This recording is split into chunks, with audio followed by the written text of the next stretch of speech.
kecerdasan buatan melampaui kecerdasan manusia, sehingga perkembangan teknologi tidak bisa lagi diprediksi dan dikendalikan. Sementara menurut KBBI sendiri, singularitas berarti keadaan unik atau tunggal. Dalam konteks kali ini, ia adalah titik kritis di mana mesin menjadi lebih cepat, lebih pintar, bahkan lebih mandiri daripada manusia.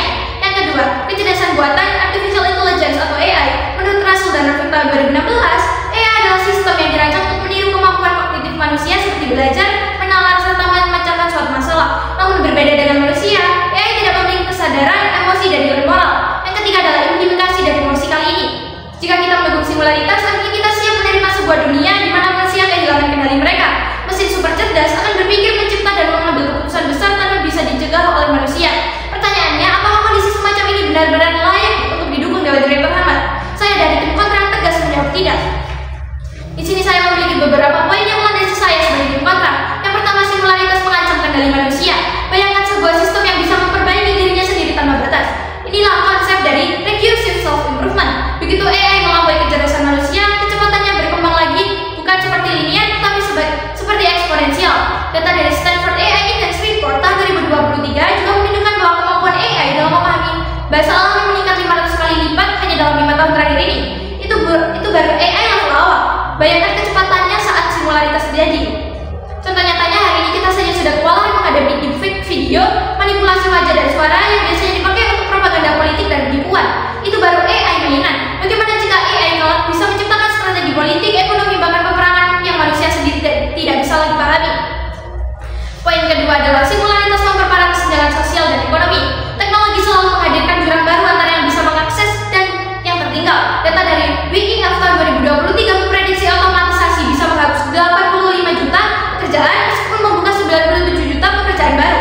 Tetapi pekerjaan baru ini menuntut keterampilan digital yang sangat tinggi. Faktanya di Indonesia menurut BPS tahun 2022 hanya 22% tenaga kerja yang memiliki keterampilan digital menengah ke atas.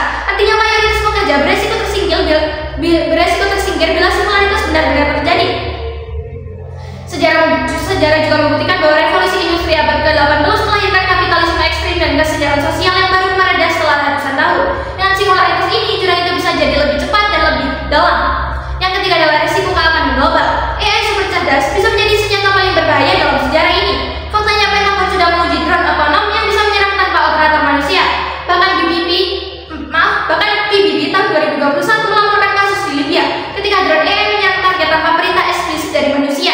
Data laporan Rand Corporation tahun 2022 menyebutkan bahwa 63% pakar militer khawatir singularitas akan memicu AI arms race, perlombaan senjata cerdas antar negara.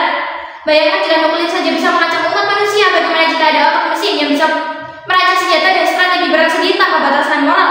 Dunia akan lebih tidak aman dari sebelumnya.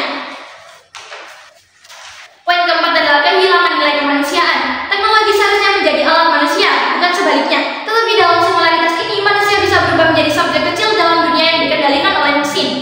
Kutipan dari Stephen Hawking pernah memperingatkan bahwasanya the development of full artificial intelligence could spell the end of the human race. Analoginya, ibarat kapal laut raksasa yang kaptennya digantikan oleh mesin otomatis. Kapal mungkin melaju lebih cepat, tapi jika mesin itu salah arah, seluruh penumpang tidak bisa lagi menghentikannya. Lebih jauh lagi, singularitas bisa membuat manusia kehilangan esensi mereka seperti kreativitas, kebebasan memilih, bahkan mengenai hidup itu sendiri. Kita beresiko menjadi penumpang pasif di dunia yang diatur oleh mesin ini. Saya tegaskan lagi dengan semua fakta, data, dan ilustrasi yang sudah saya jelaskan tadi, jelas bahwa singularitas bukanlah masa depan yang aman, bukan sesuatu yang harus didukung, melainkan sesuatu yang harus dicegah dan dikendalikan. Sebagai penutup bisikan saya mengutip filsuf Yunani dari Aristoteles, yaitu man is by nature of political animal. Manusia